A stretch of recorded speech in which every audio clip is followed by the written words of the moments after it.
Good evening. It is February 6th, 2018. It's 7:16 p.m. Eastern Standard Time.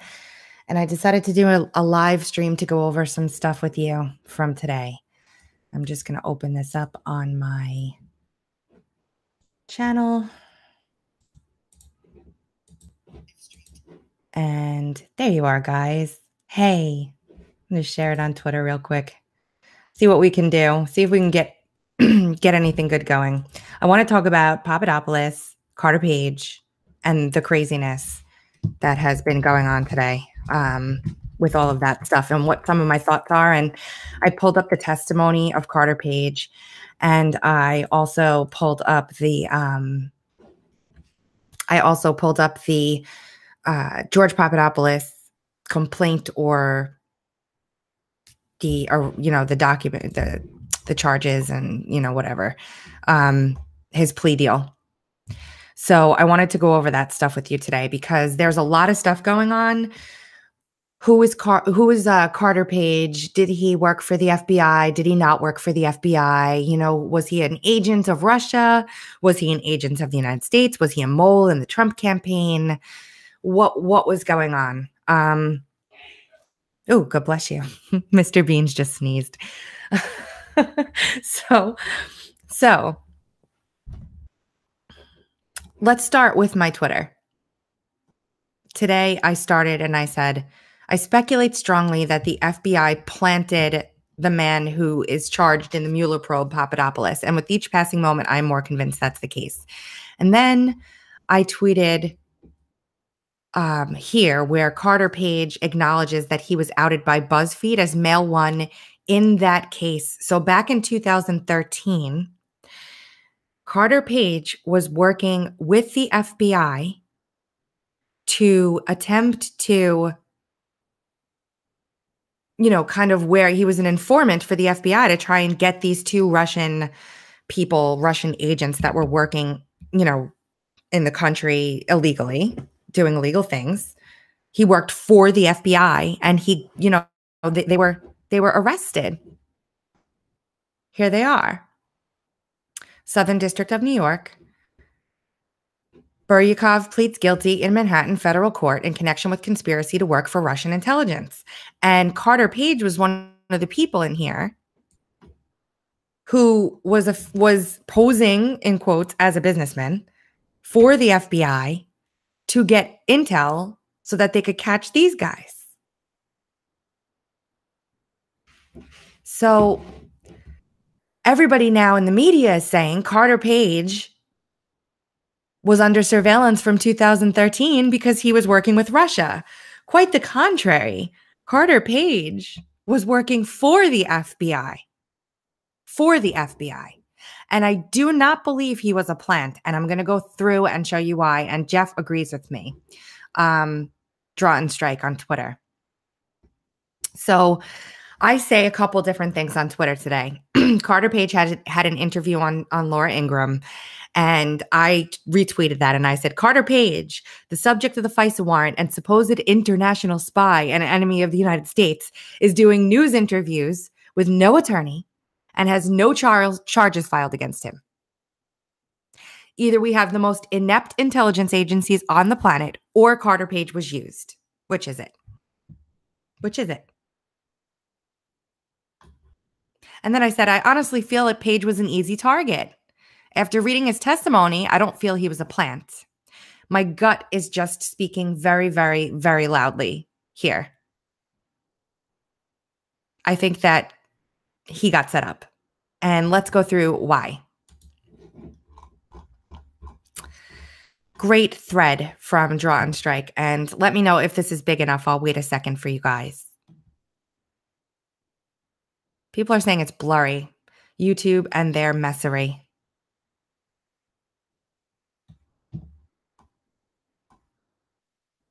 How's that? Is that good?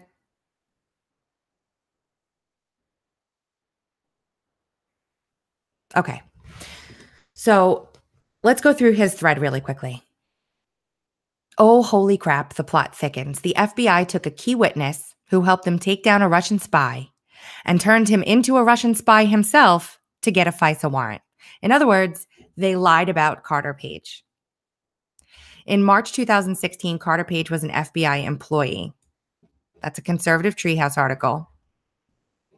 In 2013, Carter Page was working as an undercover employee of the FBI, helping them to build a case against Buryakov. In March 2016, Carter Page remained their informant pre-trial, leading to a guilty plea. I'm going to put this in the description box so that you guys can read it because they go into it in detail and they link everything for you. He was undercover employee UCE1, posing as an analyst from a New York-based energy company.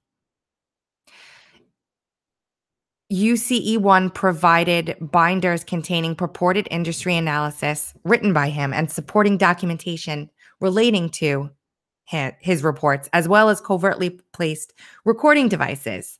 And this is all backed up in the mainstream media. All of it is, right? Lots of things. This article is fantastic. Go through it. I'm not going to go through the whole thing. Until May of 2016, Carter Page was the FBI's key witness against a Russian spy named Buryakov.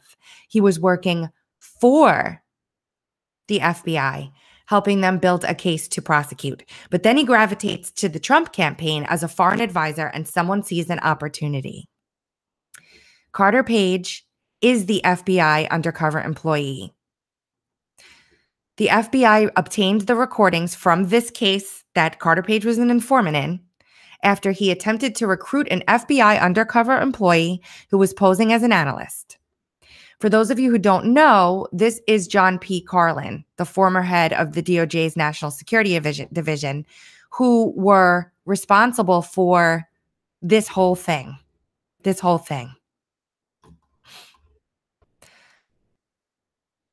Here's a Reuters story based on court documents. Note carefully what it says. Page was undercover FBI, quote, posing as an analyst working for a New York-based oil and gas firm. For 2 years, Page, the undercover FBI employee, strings this guy along. So for 2 years, Carter Page is working for the FBI to nail real Russian spies in the United States. Think about that for a second. Carter Page is working for the FBI to catch real Russian agents in the United States. By April 2017, when it's trying to ramp up Trump-Russia hysteria into its highest gear, any mention of Page being an undercover FBI employee working to nail a Russian spying ring has been dropped from sight. Now it's sold as he was a businessman. And you can see the businessman, American businessman, all of the narrative changes in the media. All of it changes. When some high up level officials inside the FBI saw an opportunity to get a foot in the door for surveillance of the Trump campaign using an undercover employee who just helped them nail a Russian spy ring a few years back, they didn't hesitate. Carter Page's reward for helping the FBI bust a Russian spy ring was to have the FBI surreptitiously turn on him and brand him a Russian spy in order to, quote, legally spy on Trump's campaign and transition. Carter Page was not a plant.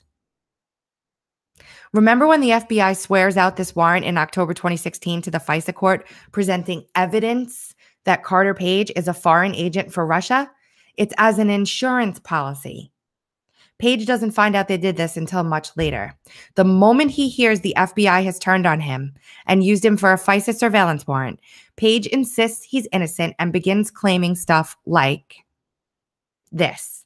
And he basically starts talking about how they got the dossier, blah, blah, blah, blah, blah. At the time, Page began publicly making these claims about the DOJ, FBI, Hillary Clinton campaign conspiracy to take out Trump. And everybody in DC media pointed at him and laughed their asses off. We got months of, this lunatic is claiming the Department of Justice worked with the Hillary Clinton campaign to take out Donald Trump. Are they laughing now? Those of you who keep tweeting me, Carter Page was a plant, obviously have not been paying attention to what the guy's been saying for almost a year. Early on, he was telling anyone who would listen the truth. Page himself has been screaming from the rooftops for a year. I was set up. In December of 2017, even the New York Times gave him a forum for talking about how he was at the center of a plot by the DOJ, coordinating with Hillary to take out Trump. Page contends that the real story of the 2016 election was not collusion between Trump and Russia to defeat Hillary, but rather collusion between the DNC, which helped pay for the dossier, and the FBI to defeat Trump. There are two people who got hacked last year, he says, Podesta and me. There may be scant evidence for this theory, says the New York Times. All through September 2016 through December of 2017, when that New York Times article appeared, Page told the same story. I was set up as a patsy by the FBI so they could spy on Trump's campaign on behalf of the Clinton campaign. When he first started saying that, he was branded a lunatic, babbling anything to save himself, since, hey, the FBI caught him. Sure, this Russian spy will say anything to make himself look good. By December 2017, when that article appeared, the babbling didn't look so lunatic after all, did it? The public was told about the Hillary campaign DNC funding of the dossier in October. Then around December 12th, Horowitz investigation surfaced. It's now clearer than ever that Carter Page had it right. He was trying to alert people as early as September 2016 to what was really going on, but it's taken more than a year for the evidence to surface to back him up. Of course, a lot of what he had done from 2013 to 2016 as an undercover FBI employee is likely still classified. So one handicap Page has always had in trying to tell his story is the fact that he can't talk much about his undercover work. Then he also faced the handicap of the Democrats and the DNC media constantly framing his story as some dilettante attention whore who loves Russia very much and was recruited to be a spy by Russia just a few years ago, which is completely false. Hi, guys. Hi, everyone. And now it can be publicly revealed that this Carter Page guy actually is an undercover FBI employee who spent 2 years posing as something he wasn't to help the FBI take out a Russian spy ring. He was their key witness.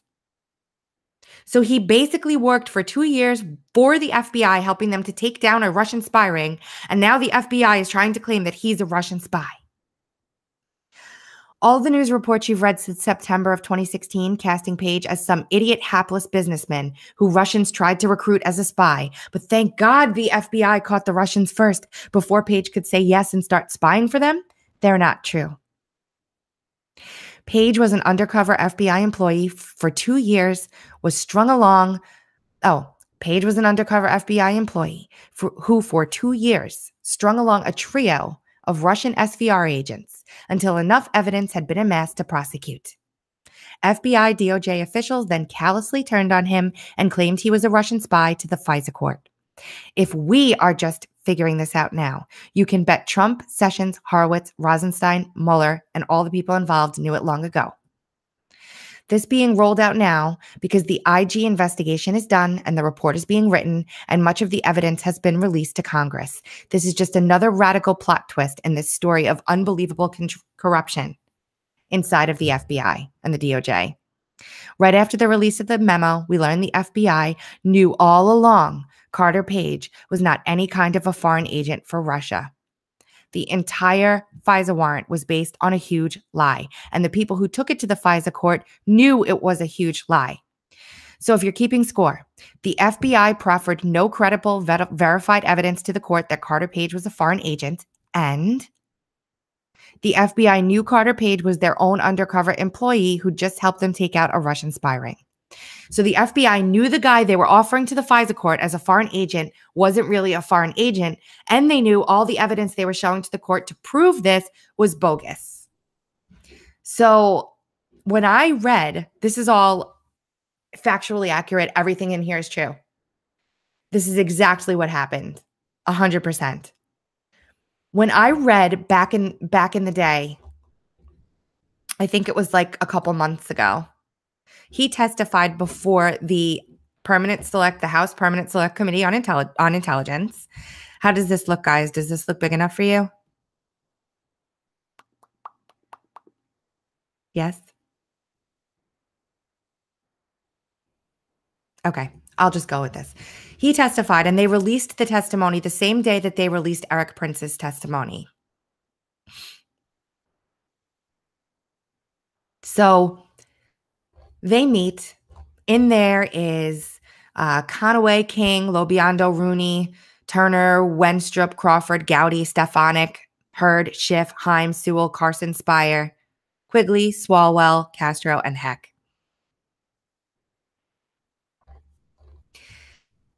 They start questioning him. I was very uncomfortable even reading this because it was so uncomfortable for me, and I'll explain why in a second. In May of 2017, Carter Page sent a certified letter to the U.S. House of Representatives Permanent Select Committee on Intelligence. It is pages and pages and pages long. He's writing to Conaway and Schiff, and he's sending them information before he testifies so that he has his case pretty much laid out. If you do nothing else, read this. If you do nothing else, read this. It goes on and on. It's pages long. What the thick of it is basically he talks about in here how he debunks, he takes the investigation questions and he debunks all of the things that he's accused of. And he provides evidence. Although I played no role in any government active measures in the 2016 election, other than being a target of the Obama administration's efforts to support Mrs. Clinton's campaign, he says it, he spells it out in plain English throughout this whole thing. I have no personal information that the Russian government or anyone associated with it played any role in the 2016 US election. Furthermore, during my visits to Moscow in July and December, I was never approached by any Russian official or person associated with the Russian government who led me, thank you for the super chats, guys, thank you, in any way to believe that they had some intention to negatively impact the US government or the 2016 election, which the Obama administration was severely manipulating. He goes through everything in here. He goes through everything. It's so detailed. Look, he makes a chart. Okay? Look, examples. 2016, dodgy dossier, saturated private media since August 2016. Propaganda, fake news? Yes. Hacking and theft of political information? Yes. Timed leaks of damaging material? Yes. Assassination and political violence? Yes. Threats to my life following Clinton campaign, fake news, and commentary. Investment control in key economic sectors. Now he's sending this to the House Select Committee on Intelligence. Cash payoffs. He's waiting for the administration to give him information about what happened to him. Although I still do not have sufficient information at this stage while I await the aforementioned disclosure regarding the Obama administration's actions taken against me in this regard. Senator Grassley, Senator Graham, and other members of the Senate Judiciary Committee have taken initial positive steps. Yes, they have, to help address the genuinely problematic active measures by the U.S. government with foreign entities during the Obama administration, which unsuccessfully sought to influence last year's election. He talks about his experience in Russia, that he